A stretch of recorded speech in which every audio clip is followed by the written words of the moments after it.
Ευχαριστώ. Ευχαριστώ πάρα πολύ που με καλέσατε σε αυτή την διοργάνωση. Είμαστε και εμείς βέβαια partners στο Fractals. Είχαμε την τύχη σαν ομάδα εδώ και 5 χρόνια να είμαστε στα project αυτά που στήσανε το Future Internet στην Ευρώπη. Οπότε είμαστε πλέον σαν partners, σαν τεχνικοί σύμβουλοι ενσωματωμένοι μέσα στο Fractals. Είμαστε μία από τις ομάδες μάλλον που θα υποστηρίξουμε τεχνικά το Fractals, οπότε πολλές από τις ερωτήσεις σας θα κατευθύνονται προς εμάς, ανεξάρτητα προφανώς από το email που είδατε, που μπορείτε να επικοινωνείτε και απευθείας μαζί μας, δεδομένου ότι έχουμε την εντοπιότητα. Να σας πω λίγα λόγια, δεν ξέρω αν έχετε πλήρη εικόνα του τι σημαίνει Fireware.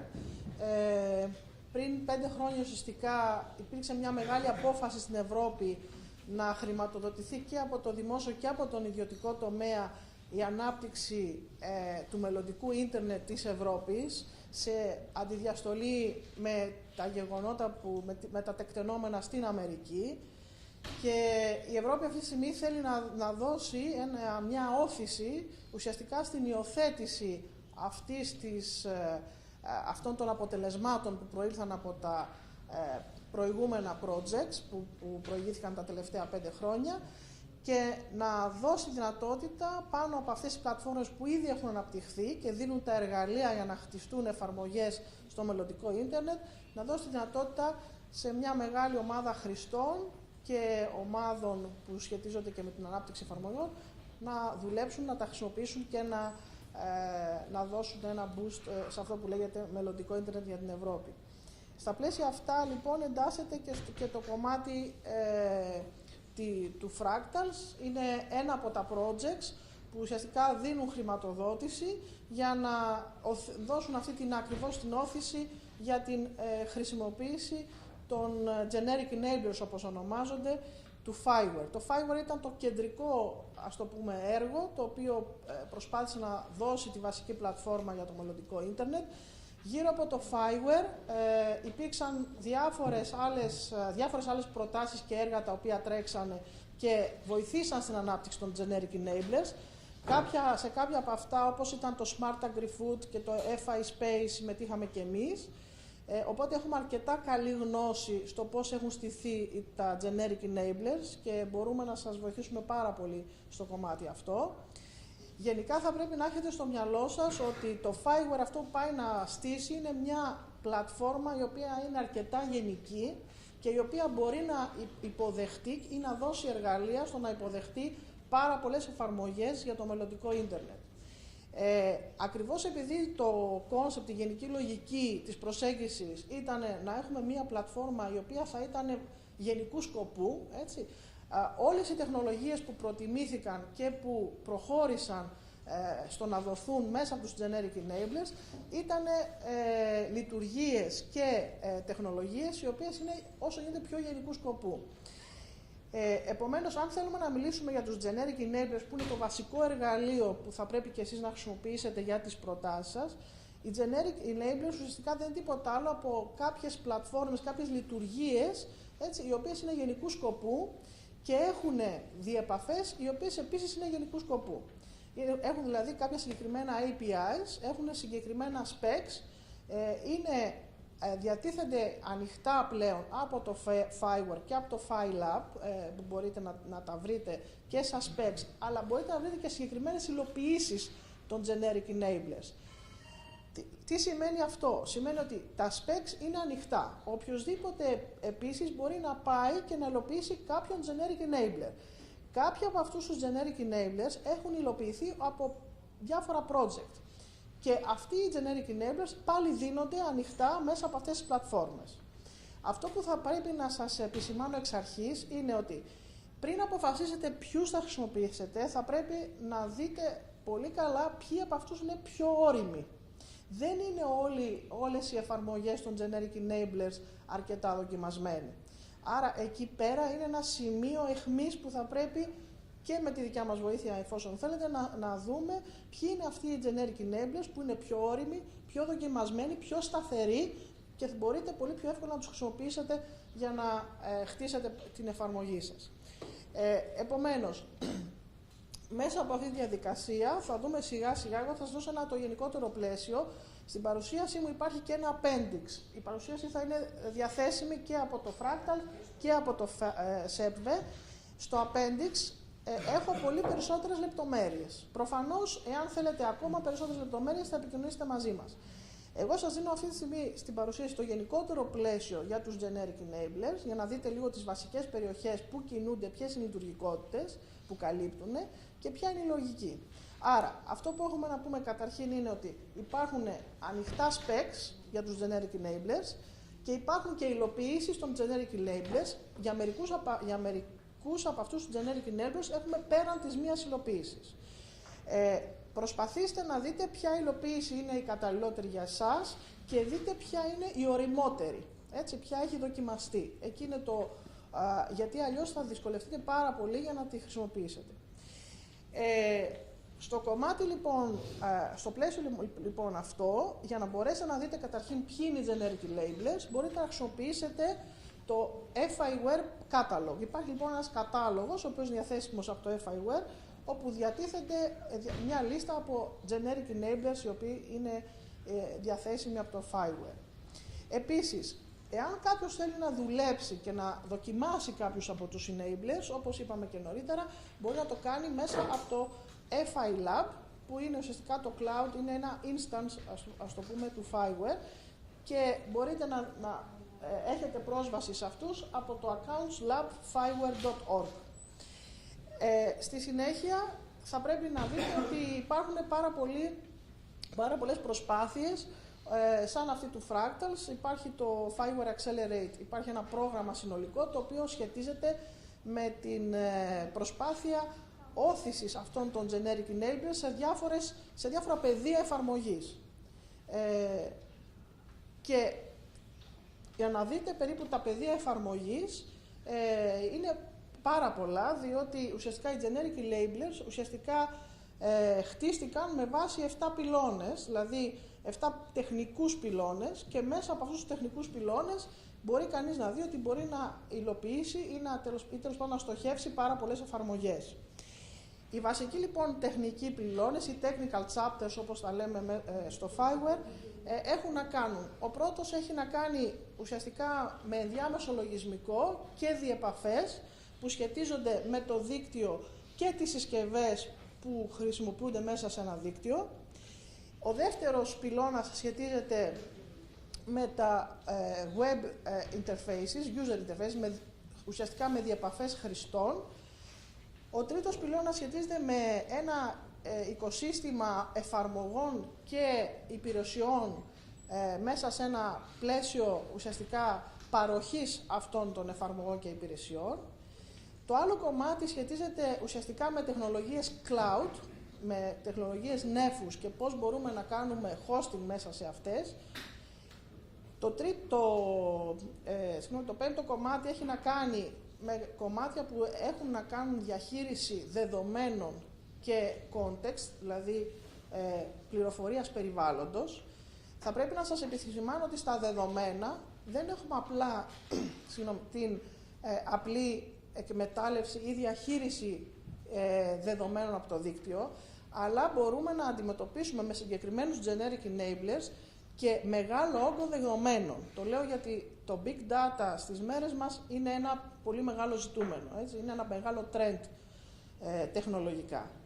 Το άλλο κομμάτι έχει να κάνει με το Internet of Things. Το Internet of Things έχει να κάνει με οποιαδήποτε πληροφορία μπορεί να διακινηθεί μέσα από sensors, έτσι, μέσα από από control συσκευές κλπ.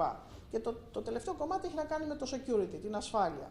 Εδώ σας δίνω απλά τα γενικότερα πλαίσια που έχουν να κάνουν με κάθε ένα από τους πυλώνες. Δηλαδή, στο κομμάτι του middleware, έτσι, που σχετίζεται ουσιαστικά με τις διεπαφές μέσα στο δίκτυο και τις συσκευές, αυτό που θα πρέπει να έχετε στο μυαλό σας είναι ότι εδώ μέσα εντάσσονται όλοι οι generic enablers που μπορούν να σας δώσουν πληροφορία που μπορεί να σχετίζεται με το status του δικτύου, με την κατάσταση του δικτύου, με την κατάσταση των συσκευών που είναι συνδεδεμένες μέσα στο δίκτυο. γενικότερα, οποιαδήποτε πληροφορία μπορεί να δοθεί από το δίκτυο ενός παρόχου προς κάποιον που ουσιαστικά θέλει να δώσει υπηρεσίες μέσα από αυτό το δίκτυο. Εάν δείτε κάτω-κάτω, ουσιαστικά έχουμε κάνει μια κατηγοριοποίηση των τεχνολογιών που έχουν χρησιμοποιηθεί για να αναπτυχθούν οι generic enablers. Αυτό που έχει σημασία, τις τεχνολογίες μπορείτε να τις δείτε και μόνοι σας, δεδομένου ότι οι generic enablers, ας πούμε κάποιοι από αυτούς στο συγκεκριμένο έχουν χρησιμοποιήσει Python ή γλώσσα C, δεν έχει σημασία. Αυτό που έχει μεγάλη σημασία είναι αυτό που λέει functionality. Εκεί πέρα πρέπει να εστιάσετε, διότι όπου βλέπετε το REST API, σημαίνει ότι μπορείτε να υλοποιήσετε την οποιαδήποτε εφαρμογή σας με οποιαδήποτε γλώσσα, είτε Java είτε C, είστε ελεύθεροι να προγραμματίσετε την εφαρμογή σας όπως θέλετε.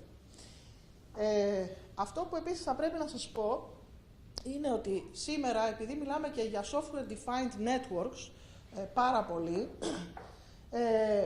στα συγκεκριμένα GEs που σχετίζονται με την διεπαφή με το δίκτυο, λαμβάνουν υπόψη τα πρωτόκολλα του software defined network. Δηλαδή, ποια είναι αυτά, το OpenFlow παραδείγματος χάρη, λειτουργίες OpenStack, αλλά και τις πιο παραδοσιακές λειτουργίες που σχετίζονται με τη διαχείριση του δικτύου και υποστηρίζονται από πρωτόκολλα τύπου SNMP. Αυτό για να έχετε υπόψη σας ότι μπορείτε να παίξετε είτε με δίκτυα πιο παραδοσιακά, είτε με δίκτυα SDN, που είναι τα δίκτυα που ήδη έχουν ξεκινήσει να εφαρμόζονται σιγά σιγά σε πιο προηγμένες υποδομές. Τώρα,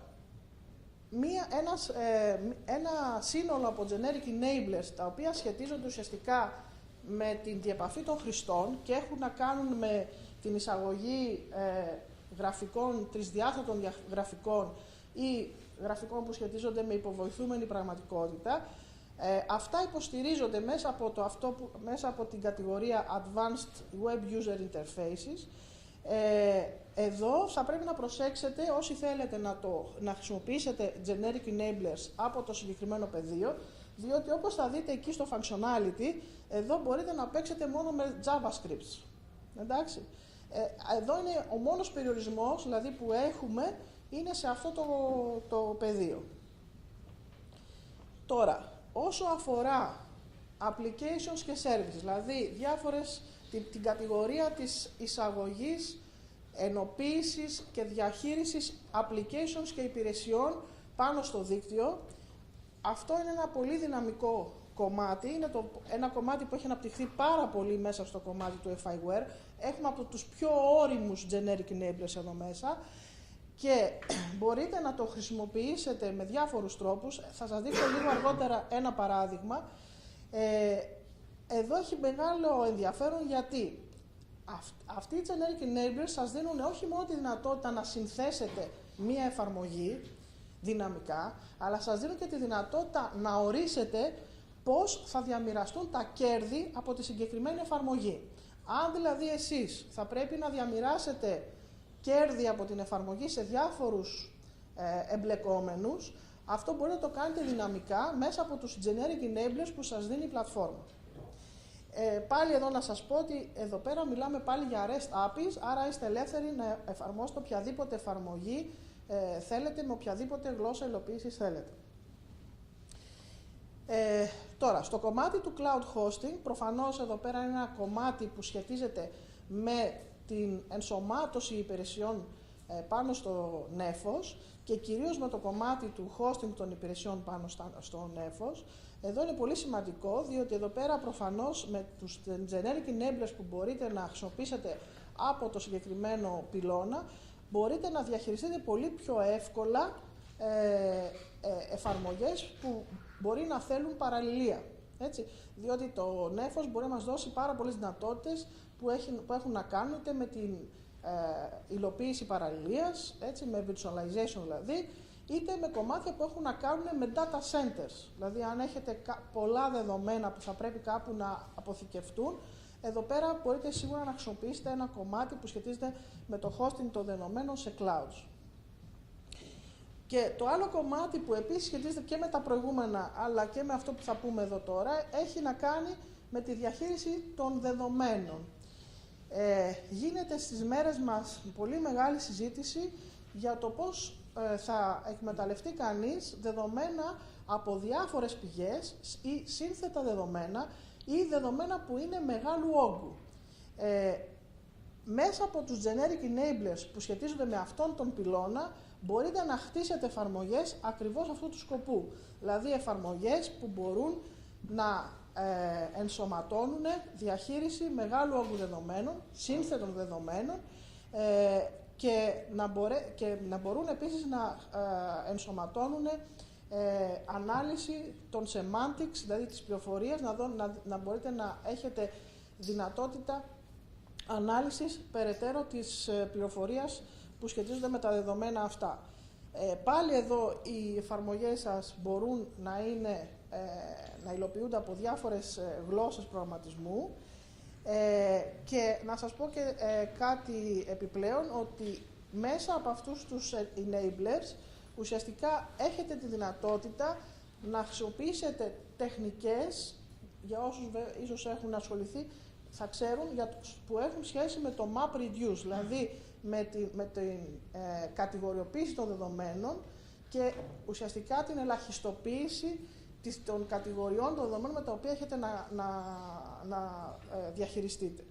Αυτό είναι πολύ σημαντικό για να μπορείτε να έχετε πολύ πιο γρήγορες εφαρμογές και οι εφαρμογές που έχουν να κάνουν με πρόβλεψη, δηλαδή όπου χρειάζεστε πρόβλεψη, είναι καλό να χρησιμοποιήσετε τέτοιου είδους λύσεις ή με ανάλυση συμπεριφορών. Έτσι.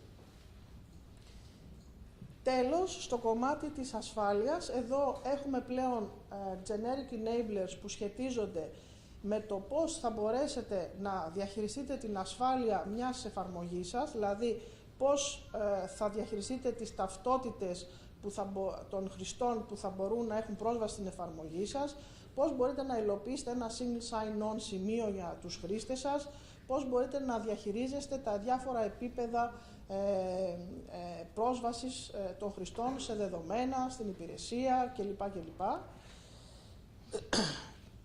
Και τέλος, στο κομμάτι της διαχείρισης του Internet of Things, εδώ υπάρχουν διάφοροι enablers που έχουν να κάνουν τόσο με το gateway που σχετίζεται άμεσα με τους sensors και τις εφαρμογές που έχουν άμεση σχέση με αυτούς, όσο και στο κομμάτι του back-end του δικτύου και πώς μπορεί κανείς να διαχειριστεί πληροφορία που προέρχεται από sensors ή ταξιδεύει μέσα στο δίκτυο. Ένα παράδειγμα θα σας δείξω τώρα για το πώς ουσιαστικά χρησιμοποιούμε τους generic enablers. Αυτό το παράδειγμα προέρχεται από τους generic enablers του πυλώνα που έχει να κάνει με τα applications και service, με το οικοσύστημα δηλαδή των εφαρμογών. Αυτό το παράδειγμα θα δείτε ότι έχει ουσιαστικά 4 βασικά Gs. Το ένα λέγεται WStore, όπου εκεί είναι κάτι σαν ένα μαγαζί, ηλεκτρονικό μαγαζί για εφαρμογές, όπου μπορούμε να βρίσκουμε εφαρμογές, να τις αγοράζουμε, έτσι. Υπάρχει το Marketplace G, που θα δείτε σε λίγο πώς σχετίζεται με αυτό. Ουσιαστικά είναι ένα Marketplace από προσφορές διαφόρων υπηρεσιών. Το Repository G, που έχει να κάνει με την αποθήκευση των περιγραφών των διαφόρων υπηρεσιών. Και το Widget, ουσιαστικά το Wire Cloud είναι το Widget Container. Το Widget Container είναι ουσιαστικά εφαρμογές σε πακέτα, τα οποία μπορούν να δοθούν μέσα από το store, μέσα από το μαγαζί. Η λογική εδώ είναι ότι μέσα από τη χρήση αυτών των Gs, συν τα APIs που είναι REST APIs, δηλαδή είναι γενικού τύπου διεπαφές, έχουμε τη δυνατότητα να προσεγγίσουμε πάρα πολύ μεγάλο όγκο εφαρμογών και να δώσουμε λύσεις σε εφαρμογές διαφόρων κατασκευαστών. Εδώ είναι ένα παράδειγμα πώς λειτουργούν αυτά τα Gs. Το παράδειγμα ουσιαστικά τι μας λέει. Μας λέει ότι ένα κεντρικό G είναι το WStore. Εκεί λοιπόν όταν θέλουμε να δώσουμε ένα application προς τους τελικούς χρήστες, θα πρέπει να δημιουργήσουμε ένα widget offering, δηλαδή έχουμε ένα πακέτο μιας εφαρμογής, όπου εδώ δημιουργούμε μια προσφορά. Έτσι. Λέμε ότι η εφαρμογή μας παρέχει αυτό το πράγμα. Όταν την εγγράψουμε πάνω στο store, το store ουσιαστικά τι κάνει, πάει και ενημερώνει καταρχήν το Marketplace GE για την προσφορά μας και πάει και αποθηκεύει στο repository την περιγραφή αυτής της προσφοράς. Από εκεί και πέρα, μέσα από το Wire Cloud, έχουμε τη δυνατότητα να δώσουμε πληροφορία για όλα τα offerings, έτσι, που έχουμε μέσα στο store, στους τελικούς μας χρήστες. Έτσι, ο τελικός χρήστης μπορεί να πάρει πληροφορία για όλες τις πιθανές προσφορές που υπάρχουν στο store, στο W-Store. Από την άλλη, έχει τη δυνατότητα να αγοράσει οποιαδήποτε από αυτές μέσα από το W-Store. Έτσι.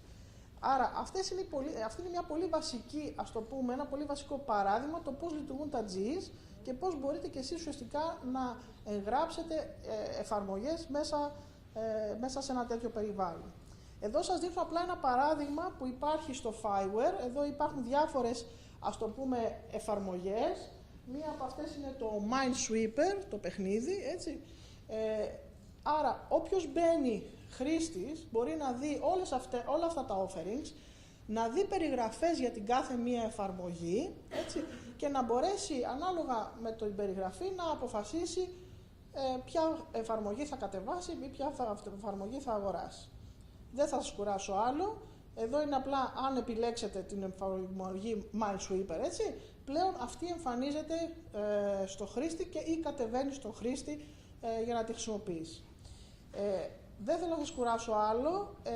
Όπως είπα, έχω πολύ περισσότερες λεπτομέρειες στο κομμάτι του Appendix για να σας δώσω πληροφορίες για τον κάθε πυλώνα της ομάδας των GEs και πώς εφαρμόζεται.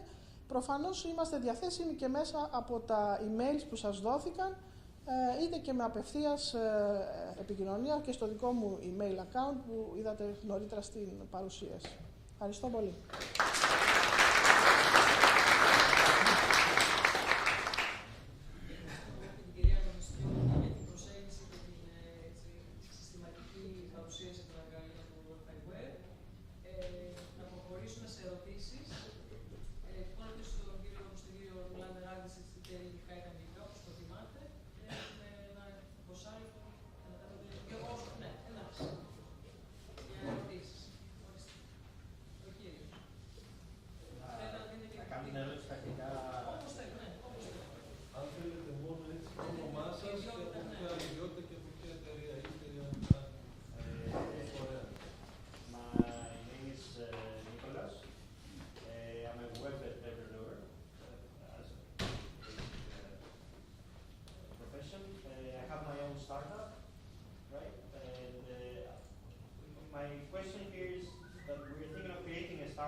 Θα σου απαντήσω στα ελληνικά. Ναι. Λοιπόν, ναι, το καταλαβαίνουμε το θέμα, αλλά υπάρχει το εξής. Δεν υπάρχει τρόπος διαδικαστικά να δώσουμε χρηματοδότηση σε κάποιον που δεν έχει έναρξη στην εφορία. Είτε ως άτομο, είτε ως επιχείρηση. Άρα, στην προκειμένη περίπτωση και με την όποια γνώση έχω, αν δεν έχουν αλλάξει τα πράγματα από το ελληνικό θεσμικό πλαίσιο, έχεις δύο τρόπους. Ο ένας είναι να μπεις μπροστά με το άφημί σου στην εταιρεία σαν άτομο, σαν φυσικό πρόσωπο, αλλά φυσικό πρόσωπο επαγγελματίας πληροφορικής, και στη συνέχεια, αν θέλεις να το μετατρέψεις αυτό το πράγμα σε εταιρεία, πολύ ευχαρίστως, ή να κάνεις, ναι, αν χρηματοδοτηθείς, ή να κάνεις μία οίκη. Αυτή είναι για να μην υποφέρεις όλα αυτά τα πολύ τεράστια κόστη που αναφέρεις. Αυτοί είναι οι δύο τρόποι που μπορείς να ακολουθήσεις. Αντιλαμβάνομαι στην δικιά σου περίπτωση, αν έχεις άπη, αν έχεις έναρξη και είσαι τέτοιο, μπορείς να το κάνεις κατευθείαν χωρίς επιπλέον διαδικασία. Αλλά δεν υπάρχει τρόπος για μας να μην ζητάμε κάποιου τύπου. Υπογράφουμε σύμβαση με ποιον. Αυτό είναι σαφές. Το πρόβλημά μου είναι στην ομάδα. Η ομάδα με την οποία δουλεύουμε διάφορα project κατά καιρούς. Οι δύο από την ομάδα είναι εμένα. Έχουν ο καθένας τα βιβλία του και τα οποία δουλεύουν ως επαγγελματίες.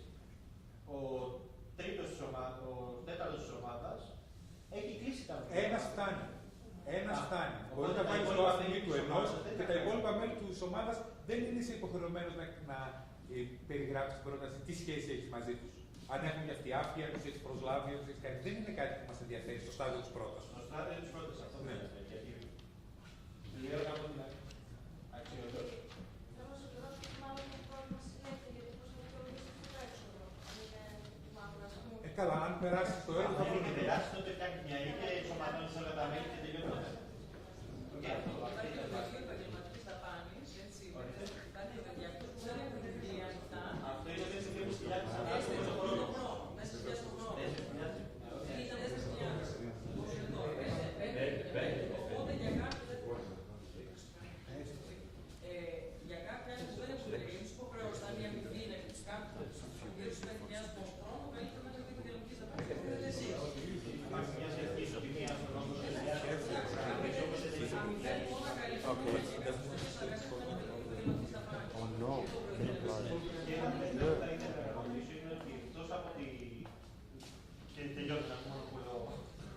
Εκτός από την ομάδα η οποία ασχολείται, υπάρχουν περιφερειακά κάποιες ιδέες που έχουμε, οι οποίοι μπορούν να έχουν σαν advisors, σαν mentors, από την πλευρά του αγροτικού τομέα. Αυτό είναι κάτι το οποίο αναφέρεται μέσα στο μέρο ως εκτός ομάδας, αλλά advising member. Advising member σαν έννοια στην πρόταση δεν υπάρχει. Με την έννοια του ότι θα το πληρώνεις, θα είναι υπάλληλός σου, θα είναι εξωτερικός σου, κάτι πρέπει να είναι.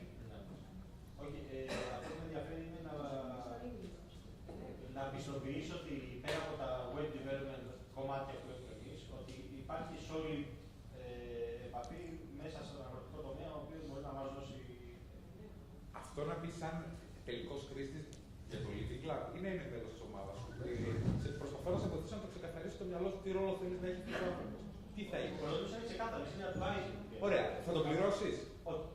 Άρα είναι χρήστη. Το βάζεις το έχει ότι έχει Αν το θεωρήσω. Ναι, βέβαια. Στα living clubs. Ναι. Να το διαχειριστεί, κύριε Δημοπούλου, σε ρωτήσει. Ναι. Για συγγένειες τώρα βαθμού δεύτερου βαθμού, άμα είναι συγγένειες υπάρχει θέμα, πρόβλημα. Δηλαδή, άμα το επέλαβε για παράδειγμα είναι εξάδελφο. Δεν υπάρχει. Δεν είναι εύκολο.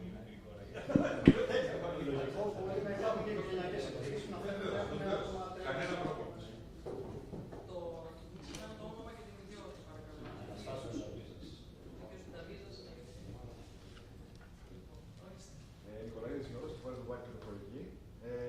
Έχουμε μια καλή υπηρεσία στον χώρο των φαρμάκων και μια καλή ιδέα στον χώρο των φυτοφαρμάκων. Δεν έχουμε όμως μεγάλη εμπειρία στον αγροδιατροφικό τομέα. Πιστεύετε ότι πρέπει να βρεθεί ένα μέλος της ομάδας που να πατάει γερά στο χώρο του? Ναι, θα σας βοηθούσε πολύ. Δεν σας λέω ότι δεν υπάρχει περίπτωση να κερδίσετε το έργο χωρίς αυτό, αλλά θα ξεκινούσατε με ένα μικρό μείον στην αξιολόγηση.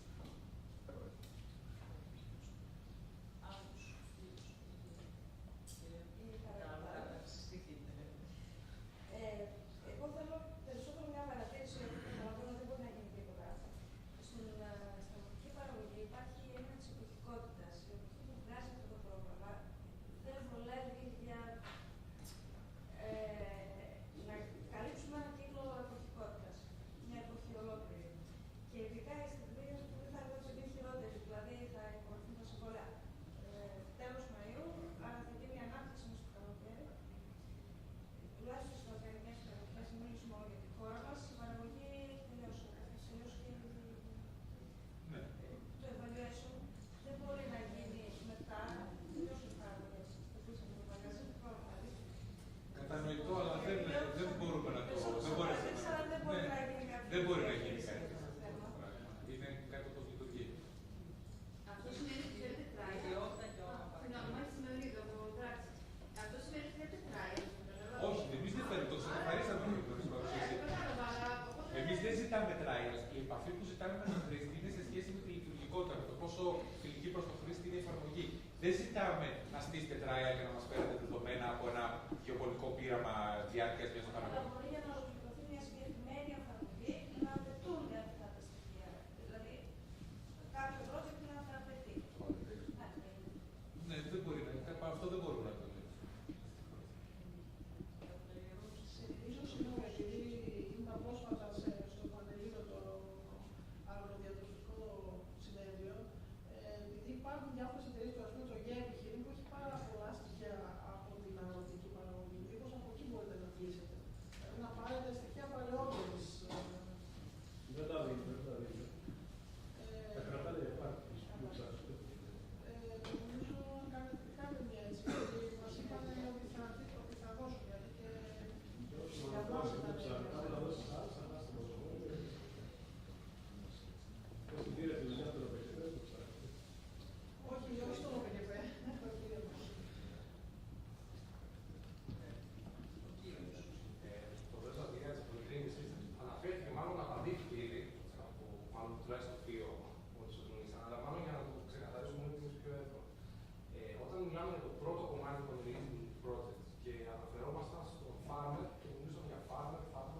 αξίας γύρω από αυτό. Δηλαδή όλο το supply chain είναι στο Ναι. Όλο το logistics και το τελικό στάδιο.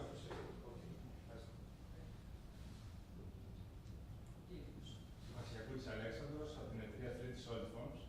Εμείς δραστηριοποιούμαστε στον χώρο του 3D printing και το λογισμικό που θέλουμε να αναπτύξουμε είναι πάνω σε αυτό το τομέα. Η ερώτηση μου είναι η εξής. Αναφερθήκατε ότι για την αγορά hardware είναι κάτι πολύ περιορισμένο σαν budget. Στην περίπτωση όμως μιας εφαρμογής που συνεργάζεται με ένα όχι συγκεκριμένο printer, αλλά με κάποια μηχανήματα, θα έπρεπε να γίνουν κάποια τεστ αυτού του λογισμικού. Δηλαδή, αφού αναπτυχθεί το λογισμικό, θα έπρεπε να υπάρχει ένα μηχάνημα για να δούμε αν όντως δουλεύει και αν δουλεύει σωστά. Περίπου ποσοστία μέσα στο. Ένα 65-70% το λιγότερο θα πρέπει να είναι δαπάνη προσωπικού. Αυτός είναι ο περιορισμός. Σαν ιδέα. Το υπόλοιπο θα πρέπει να κατανοηθεί ρεαλιστικά σε ταξίδια, σε hardware, σε software. Απλώς επειδή το hardware σε συγκεκριμένη περίπτωση είναι αρκετά σημαντικό. Μίσθωση. Δεν μπορώ να μισθώσω το hardware και να μπει στο 20%. Ναι, ίσως, ναι. Σκέφτομαι τώρα, για παράδειγμα, ναι, δεν μπορείς να πάρεις όλους τους πίσω που υπάρχουν, αλλά μπορείς να πάρεις έναν που είναι ο πιο διαδεδομένος. Κοιτάξτε όμως, τώρα να μιλάμε ανοιχτά. Αυτό το πράγμα που λέτε εσείς ότι θέλετε να κάνετε κεφαλαϊκή επένδυση. Αυτό δεν είναι ένα κόμπο που θέλετε να χρησιμοποιήσετε. Είναι επένδυση που θέλετε να κάνετε για να πάρετε ένα printer. Αυτό δεν θα περάσει. Σας το λέω, θα είναι σαφείς οι οδηγίες. Λυπάμαι γι' αυτό, αλλά είναι και σαφείς οι οδηγίες πέρα από την κοινότητα. Αυτά τα προγράμματα εδώ πέρα δεν είναι σαν τα μικρομεσαίες επιχειρήσεις που το παίρνουν κτλ. Είναι για έρευνα, για ανάπτυξη.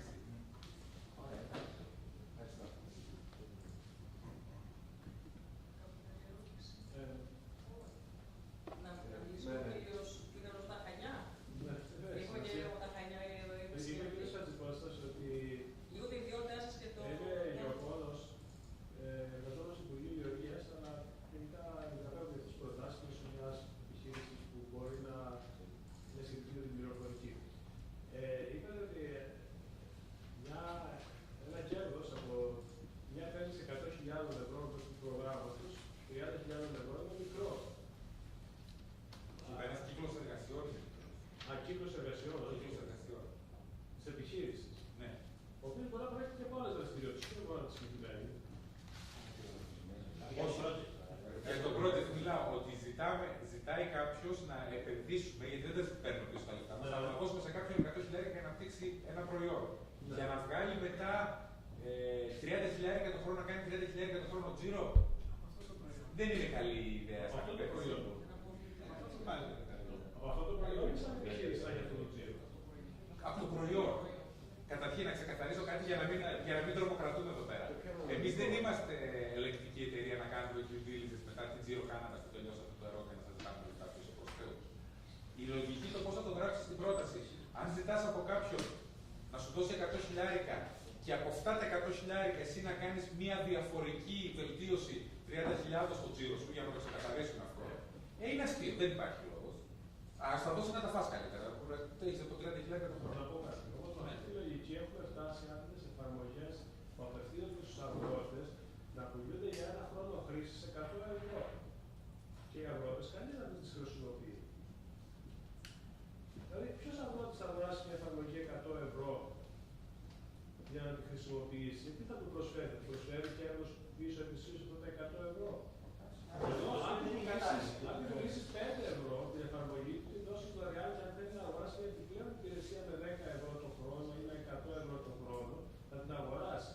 Αλλά να του πουλήσει μια εφαρμογή που θα του προσφέρει ένα θεωρητικό όφελος το οποίο θα μπορούσε να το έχει να κρατάει βιβλία με το χέρι, ας πούμε, και να του πουλάσει 100 ευρώ το χρόνο τη συνδρομή σε αυτή την εφαρμογή για να κάνει τζίρο, δεν είναι λογικό. Αυτό είναι το επιχειρηματικό μοντέλο που έχει κάποια εταιρεία. Υπάρχει το freemium επιχειρηματικό μοντέλο που λέει ότι σου δίνω τη βασική εφαρμογή δωρεάν και πάνω σε αυτή σου πουλάω κάποιες υπηρεσίες προστιθέμενης αξίας και παίρνω τα λεφτά από εκεί. Είναι ανοιχτό και είναι πολύ ευχαρίστηση. Βάλτε τα έτσι. Δεν υπάρχει πρόβλημα. Αλλά αυτό πάλι προέρχεται από την εφαρμογή. Η εφαρμογή θα σου δώσει την πόρτα για να μπει στον πελάτη και να πάρει τα επιπλέον χρήματα. Αυτό εννοούμε εμείς όταν λέμε business model. Δηλαδή, ένας υποτιθέμενος τζίρος που θα λέω εγώ την εφαρμογή μου την πουλάω 5 ευρώ, αλλά απευθύνομαι σε 40 εκατομμύρια καταναλωτές παγκοσμίως, οι οποίοι θεωρητικά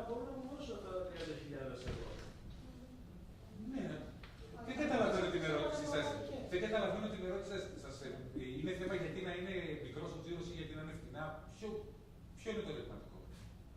Ότι οι αγρότες, αυτό το δείτε στην πράξη, μετά αν τα ψάξετε δεν θα τα ψάξετε. Δεν είναι διατεθειμένοι να επενδύσουν πολλά χρήματα για κάτι που δεν θα τους προσφέρει αντίστοιχο κέρδος. Δηλαδή, ένας αγρότης να πάρει μια εφαρμογή. Σίγουρα αυτό λέω. Δεν θα έχει κέρδος από τα 100 χρόνια. Αν δεν τα έχει, να το πάρει. Ναι, συμφωνώ. Στο business plan θα προκύπτει αυτό. Θα πρέπει να προκύπτει το timing.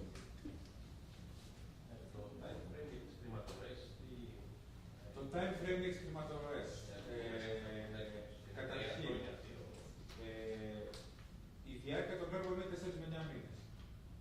Υπάρχουν διάφορες περιπτώσεις. Μία είναι το πάμε μία και έξω 4 μήνες. Όταν το πάμε μία και έξω 4 μήνες, υποβάλλουμε αίτηση ολοκλήρωση, όπως θα λέμε, final report. Αυτό το πράγμα παίρνει σίγουρα 1 με 2 μήνες για να πάρει τα χρήματα. Γιατί μπαίνετε στη διαδικασία.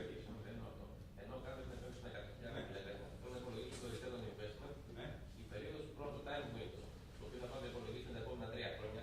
3 χρόνια είναι ρεαλιστικό. Μιλάμε για 5 και 1. Κοιτάξτε, ούτως ή άλλως το Lean Startup λέει το εξής, λέει μόνο Στάλιν έκανε πενταετή πλάνα, πλέον κανένα δεν έκανε πενταετή πλάνα. Οπότε με αυτή την έννοια τα 3 χρόνια είναι ήδη και πολύ, δεν υπάρχει λόγο.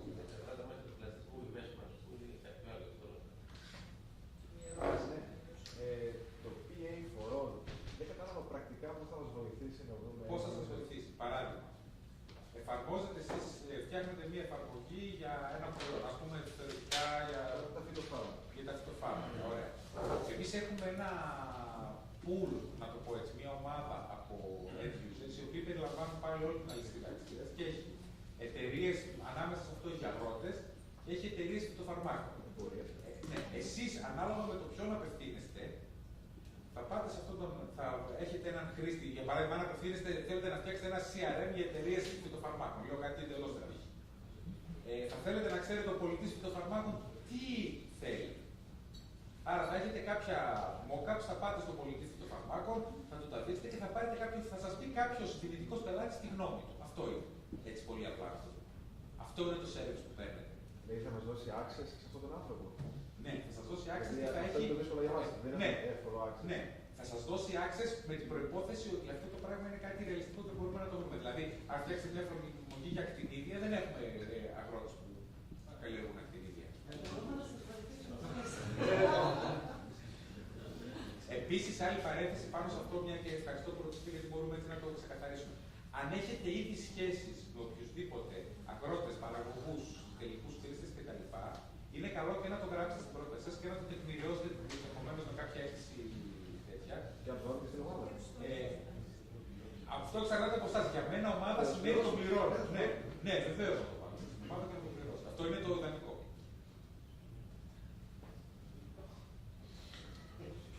Μια ερώτηση πάνω σε αυτό. Η σχέση του έγινε που έχει επικεφαλής της ομάδας ή τα μέλη τους. Κοιτάξτε, εδώ υπάρχουν δύο σενάρια. Το ένα είναι να υπάρχει εταιρεία.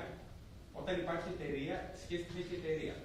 Όταν δεν υπάρχει ακόμα εταιρεία, πρέπει ένας από τα μέλη της ομάδας τουλάχιστον να έχει άπη, να το πω έτσι, να έχει κάνει ανάρτηση ως ατομική επιχείρηση και τότε τη σχέση την έχει αυτός με τους υπόλοιπους, την οικονομική.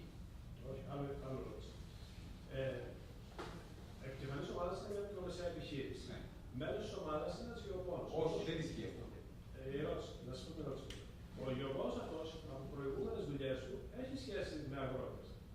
Αυτό θεωρείται ότι υπάρχει σχέση της πρότασης με αγρότες ή επειδή η επικεφαλής, η μικρομεσαία επιχείρηση πληροφορικής δεν έχει σχέση με τους αγρότες, θεωρούμε ότι δεν υπάρχει σχέση με τους αγρότες. Καταρχήν, εμείς δεν αντιμετωπίζουμε consortia, αντιμετωπίζουμε ένα φορέα. Άρα, αν κάτι μια εταιρεία πληροφορικής η οποία προσλάβει ως εξωτερικό συνεργάτη και ένα γεωπόνο, εμείς θεωρούμε το γεωπόνο κομμάτι της εταιρείας. Δεν μας αφορά αν είναι μέτοχος, υπάλληλος ή εξωτερικός συνεργάτης.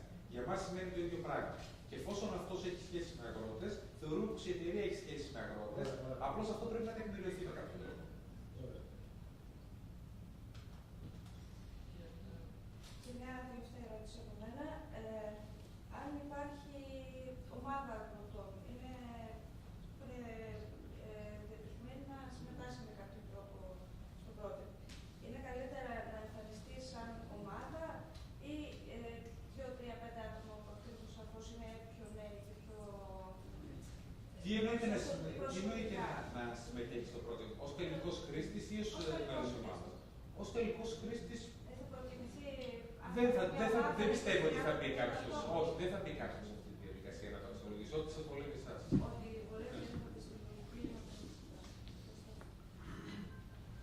Πολυδάκης Τέλειος από εταιρεία Συμβούλων Εθνή. Είπαμε ότι το project, ας πούμε, για παράδειγμα, λέγοντα ότι για τον προϋπολογισμό, ας πούμε ότι το project έχει προϋπολογισμό 100.000 ευρώ. Και αυτό όλο είναι staff cost. Το 75% προφανώς επιδοτείται. Ναι. Έτσι. Άρα λοιπόν ο προϋπολογισμός, αν βάλουμε και τα indirect cost, είναι 75 συν 60.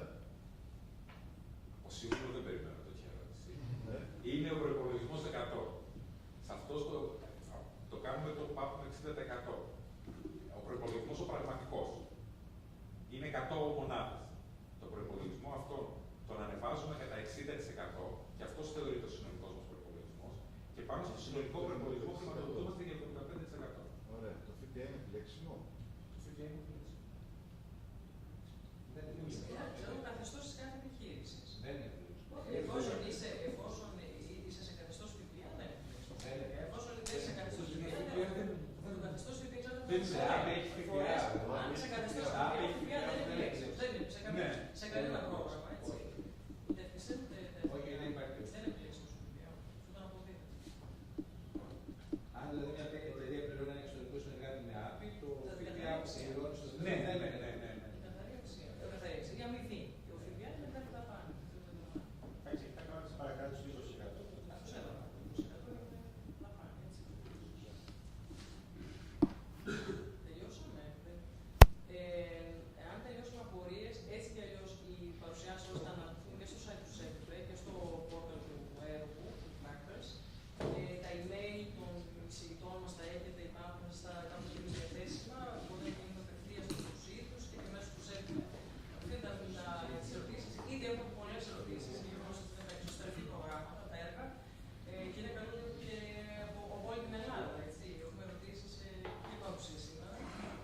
Να καλέσω τον πρόεδρο να κάνει το κλείσιμο και σας ευχαριστούμε πολύ. Εγώ θέλω να ευχαριστήσω όλους για τη συμμετοχή, τόσο από εσάς που ήρθατε, όσο και όλοι οι οποίοι μας είδατε από το live streaming, ξεπέρασαν τα 1000 άτομα από ό,τι είδα τώρα το νούμερο. Θέλω να ευχαριστήσω την Κατερίνα που έχει σηκώσει τις πλάτες της από το ΣΕΠΔΕ το πρόγραμμα, την Άνση, τον Γρηγόρη και τον Μράντεν που είναι κοντά μας και είναι η ομάδα που το τρέχει και θέλω να σας πω ότι ό,τι χρειαστείτε είμαστε εδώ για να λύσουμε απορίες, για να καταφέρουμε να έχουμε επιτυχείς προτάσεις. Δηλαδή πρέπει να κάνουμε ένα φόρουμ στο τέλος, να πούμε ότι είχαμε τόσες επιτυχείς προτάσεις. Νομίζω αυτός πρέπει να είναι ο στόχος. Αυτός είναι ο στόχος και το περιμένουμε με πολύ μεγάλη χαρά στις προτάσεις. Άρα είμαστε εδώ για να βοηθήσουμε